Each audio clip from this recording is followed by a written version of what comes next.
Welcome back. Now for your 5-day weather forecast, we go outside to Justin Irwin. You might want to keep those toques and mitts handy this weekend because freezing temperatures are making a comeback. Today we'll have variable cloudiness with a 7 high and -2 low. The wind is heading north at 25 kilometers per hour, making it feel more like -4. Friday we're expected to have a combination of snow and rain with a high of 3 and a low of -2. Saturday we'll see cloudy periods with a high of 6 and a low of -1 with 30 kilometer per hour northeast wind. No fooling on Sunday, light rain will continue, high of 7 and low of -1. And Monday, it'll get a little warmer, high of 9 and low of -3. Sorry, I wish I had better news for you. Back to you in the studio. Thanks, Justin. Algeria has rejected the body of the man responsible for the shootings in southern France that left 7 dead. Mohamed Mira was killed after a showdown with police last week. Mira is suspected in the terror attacks that killed 3 school children, a rabbi, and 3 paratroopers in the city of Toulouse. Mira's father said his son should be laid to rest with relatives in Algeria. However, Algerian authorities have cited reasons of public order for not allowing Mira's body into the country. The family, along with Muslim leaders, are currently searching for a place to bury Mira in France. North Korea is no longer receiving food aid from the United States. The stoppage comes after U.S. officials say they found activity appearing to be preparations for a long-range missile launch. North Korea says they were only sending a weather satellite into space. South Korea and the U.S. are saying they attempted to disguise a ballistic missile test. The U.S. made an agreement with North Korea in February to provide food aid in exchange for a suspension of nuclear and missile tests. This move by North Korea has spurred criticism from their ally China. The Omar Khadr saga may soon be reaching its conclusion. U.S. Defense Secretary Leon Panetta is set to approve the transfer of Khadr from Guantanamo Bay to Canada. Khadr has been held in the U.S. detention camp for nearly a decade. The 25-year-old, who was born in Pakistan but raised in Canada, pled guilty to 5 war crimes. He is also responsible for the death of U.S. Delta Force soldier Christopher Speer, who was killed following an explosion. Khadr will serve the rest of his sentence in Canada. Countries overseas are complaining about Apple's newest iPad. Sweden is the latest country to launch complaints against the technology giant. Consumers say it was not made clear that the device's 4G technology is not available outside North America.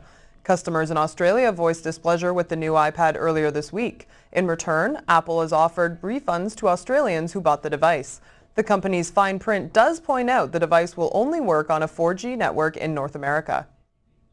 Questions are being raised after video was released of George Zimmerman, the man accused in the shooting death of 17-year-old Trayvon Martin. A video released by ABC News shows Zimmerman being led into a Florida police station. 28-year-old Zimmerman says he shot Martin in self-defense after the teen attacked him. Police at the scene said Zimmerman was bleeding from the nose and the back of his head. His lawyer said he suffered from a broken nose. The police surveillance camera shows no blood or bruising visible on Zimmerman. A special prosecutor in the case has not yet responded to questions about the footage. And now with your sports news, here's Amy Weinstein.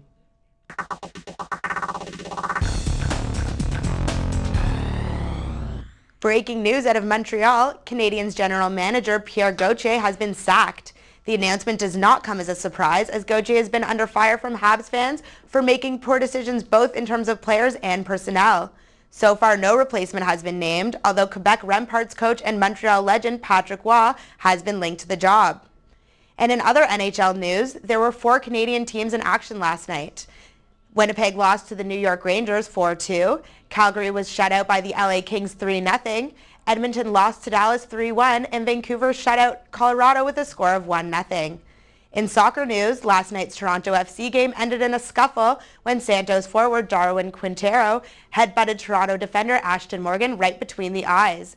As the game came to a close, both benches cleared, but a quick response from BMO security and officials prevented a full-blown brawl. The game itself ended in a 1-1 draw, with goals from Toronto's Miguel Aceval and Santos' Herculez Gomez. Elsewhere in soccer, the UEFA Champions League semifinals continued yesterday. Bayern Munich defeated Marseille 2-0, while Barcelona and AC Milan played to a 0-0 draw.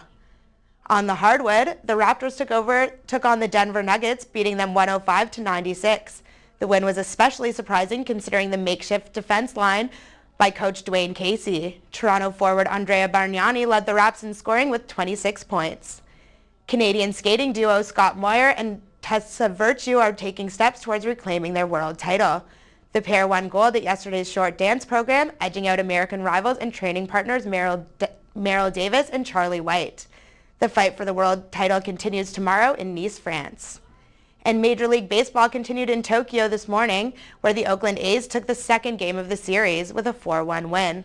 Cuban defector Yoenis Cespedes hit his first Major League homer in the game, proving he's feeling at home with the A's. In other MLB news, the Jays are adding veteran Omar Vizquel to their roster after he proved himself with an excellent showing during spring training. Vizquel is 45 and the oldest active position player in the Major League. And that's your sports news. Now back to the studio. Thanks, Amy. After the break, we'll have the latest in entertainment from Andrea Lawson. Justin Bieber gets in trouble with the law and, milk was a bad choice. I'll have your entertainment news after the break.